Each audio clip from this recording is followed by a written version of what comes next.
Hi everyone, and welcome to this week's Stronger Than Parkinson's. My name is Chad Moore, the owner of DopaFit, a Parkinson's movement program designed specifically for people living with Parkinson's disease. This week I wanted to talk a little bit about the Recumbent Bike.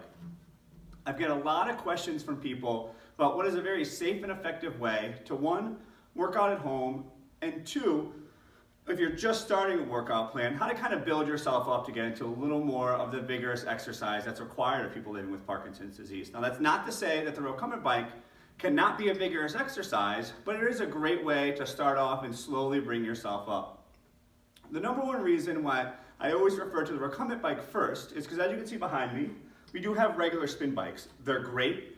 We know the research is out there that says there's huge benefits working at a higher RPM on a spin bike. But there are some other problems that can occur from someone who is either has trouble with balance, their strength might not be up there, or they have a sore or bad back. So with the Recumbent Bike, what we can do is when we're sitting down, you're going to be seated, you're going to be in an upright position. So therefore we're not hunched over, we're not closed off, we're not putting that pressure on our spine. And also, we have the other sides and the other seat to make sure that if our balance gets compromised, if we do for some reason fall off, hopefully you don't, you're not going to fall too far. And number two, you have the handles right on the side of you. So the biggest mistake that I see with people when they get on a Recumbent Bike is usually the way they are set in the distance from the pedals to the back of their seat. So when you sit down, really the rule of thumb is you have both feet on, you want it on the balls of your feet, so kind of right up underneath the toe here. Okay, I don't have straps on mine for the purpose of the video, but you want to, if you do have some straps, get them in there. You don't want them too snug so your feet go numb or fall asleep, but you want them in there so your feet stay in, especially if you tend to be have a little more dystonia and your feet slip and move. It's good to have them nice and tight in there. So you put your legs out, and really when you have one foot extended, it should be just about extended, not fully extended for your knee locks up, but you also don't want your knees up in your chest. That can cause a lot of knee pain, and if you start to really feel a burn in your knees when you're riding any bike, spin bike or recumbent bike, you need to adjust your seat either further or closer to you.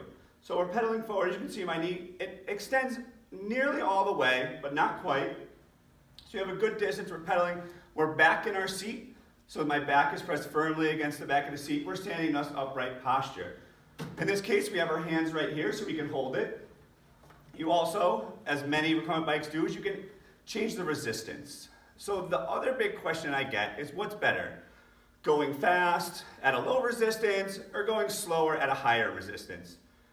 It's a tough question to answer. The more resistance you have on it, really what it's going to do is it's going to work your quads a little bit more. So it's almost in relationship to if you're doing a squat and you're doing a squat just with a body squat, or if you add some weight to it and add a little more, it puts a little more burn on the squats. You're probably not going to be able to squat and do as many reps, but you're still going to get a good burn. For the purposes of starting, I suggest start on a lower resistance and work on building up to 10, 15, 20, 25 minutes at a time.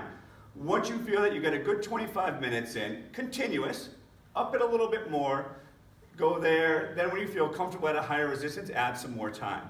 I suggest if you can, get on the bike at least 2 to 3 times a week.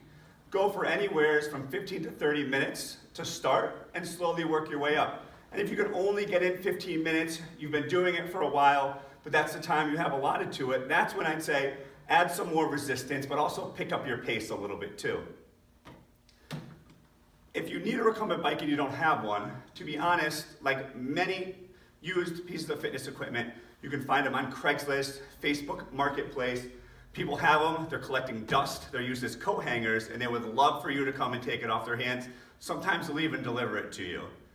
So great, I hope everyone found this informative. If you want any more information about Parkinson's disease exercises, go to dopafit.com.